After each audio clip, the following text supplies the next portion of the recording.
Assalomu alaykum, hurmatli talabalar. Men Tolipova Malika Salohiddinovna, Turizm kafedrasi katta o'qituvchisi. Sizlarga Introduction to Tourism fanidan ma'lumotlar berishdan juda ham mamnunman. Bugun sizlar bilan barqaror turizm haqida gaplashamiz. Barqaror turizm o'zi nima? Bu turizmni shunday shakliki, u hozirgi avlod ehtiyojlarini qondirar ekan, kelajak avlodning ham o'z ehtiyojlarini qondirish imkoniyatini saqlab qolishi kerak. Barqaror turizmning asosiy maqsadi iqtisodiy foyda, ijtimoiy adolat va ekologik muvozanat o'rtasida uyg'unlikni ta'minlashdir. Asosiy tamoyillari atrof muhitni muhofaza qilish, tabiiy resurslar, o'rmonlar, suv va hayvonot dunyosini asrash, madaniy merosni saqlash, mahalliy va an'ana hamda qadriyatlarni himoya qilish, mahalliy aholi manfaatlarini himoya qilish, ularni turizm jarayoniga jalb etish va daromad olish imkonini yaratish. Iqtisodiy barqarorlik turizm orqali mahalliy iqtisodiyotga folta keltirish, mas'uliyatli sayohat madaniyatini shakllantirish esa sayohat tomonidan ekologik va axloqiy qoidalarga rioya qilishdan iborat. Tarixga nazar tashlaydigan bo'lsak, barqaror turizm g'oyasi 1980-yilda BMTning atrof muhit va taraqqiyot bo'yicha Butunjahon komissiyasi tomonidan ilgari surilgan barqaror rivojlanish konsepsiyasidan kelib chiqqan. 1987-yilda Brundtland hisobotida ilk bor hozirgi avlod ehtiyojlarini qondirgan holda kelajak avlodlar imkoniyatlarini cheklamaydigan rivojlanish tushunchasi ilgari surildi. Shu davrdan boshlab turizmda ham ekologik, ijtimoiy va iqtisodiy muvozanatga e'tibor qaratila boshlandi. Turizm barqarorligi bu turistik faoliyatni shunday tashkil etishki, u tabiat, madaniyat va jamiyatga zarar yetkazmasdan davomli daromad va ijobiy ta'sir ko'rsatsin. Uning asosiy yo'nalishlari mavjud. Ulardan tabiiy resurslardan oqilona foydalanish, mahalliy aholi manfaatlarini himoya qilish, madaniy merosni asrab-avaylash, turizm oqimini nazorat ostida ushlab turishdan iborat. Barqaror turizm strategiyasi bu turizmni rivojlantirish, boshqarish va rivojlantirishda uzoq muddatli barqarorlik maqsadlarini inobatga olishdir. Bu strategiya quyidagilarga tayanadi: ekoturizm va mas'uliyatli turizmni rivojlantirish, resurslardan tejamkor foydalanish, aholi va sayyohlarni ekologik madaniyatga o'rgatish hamda xalqaro hamkorlikni kuchaytirishdan iborat. Barqaror rivojlanish o'zi nima? Barqaror rivojlanish bu iqtisodiy o'sish, ijtimoiy adolat va ekologik xavfsizlik o'rtasida muvozanatni ta'minlovchi global tamoyildir.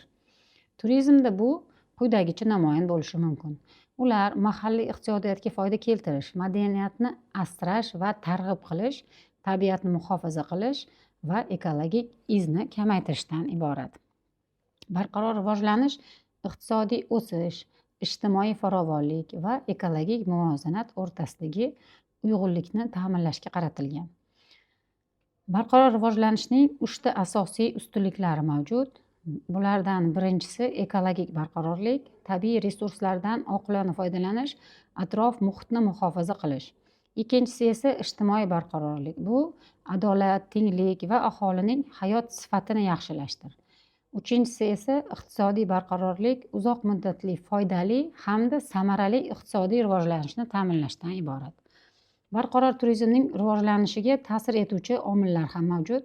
Ular iqtisodiy omillar bo'lishi mumkin, ekologik omillar, ijtimoiy madaniy omillar hamda siyosiy va boshqaruv omillari.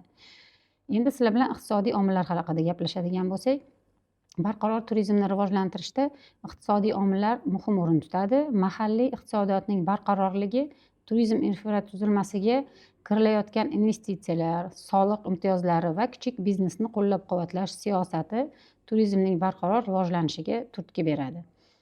Tabiiy resurslardan oqilona foydalanish, atrof muhitni muhofaza qilish va chiqindilarni kamaytirish barqaror turizmning asosiy talablari hisoblanadi.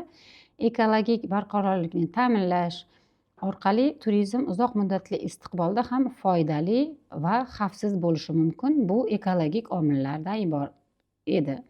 Ijtimoiy madaniy omillar esa mahalliy aholi manfaatlarini hisobga olish, ularning madaniyatini asrash va turizm faoliyatiga jalb etish barqaror turizmning muhim tarkibiy qismidir. Bu omil turizm orqali ijtimoiy barqarorlik va madaniy merosni saqlashni ta'minlaydi. Siyosiy va boshqaruv omillari esa turizm siyosati, qonunchilik bazasi, xavfsizlik choralari va davlat tomonidan ishlab chiqilgan strategiyalar barqaror turizmni rivojlantirishda hal qiluvchi rol o'ynaydi. Barqaror boshqaruv turizmni uzoq muddatli istiqbolda samarali rivojlanish imkonini beradi. Xulosa qilib aytganimizda, barqaror turizmning rivojlanishi har bir turistning ongli va mas'uliyatli xatti-harakatiga bevosita bog'liq. Turistlar axloq qoidalariga rioya qilgan holda mahalliy madaniyatni hurmat qilsa, atrof muhitni asrasa va iqtisodiy jihatdan mahalliy aholiga ko'mak bersa, turizm nafaqat qisqa muddatli foyda, balki uzoq muddatli barqaror taraqqiyot manbaiga aylanadi. Shunday qilib, barqaror turizm bu faqat sayohat emas, balki tabiat, madaniyat va insonning oldidagi mas'uliyatli yondashuvlardan biridir. Shuning bilan bugungi mavzuimiz nihoyasiga yetdi. Hammanglarga e'tiboringiz uchun rahmat.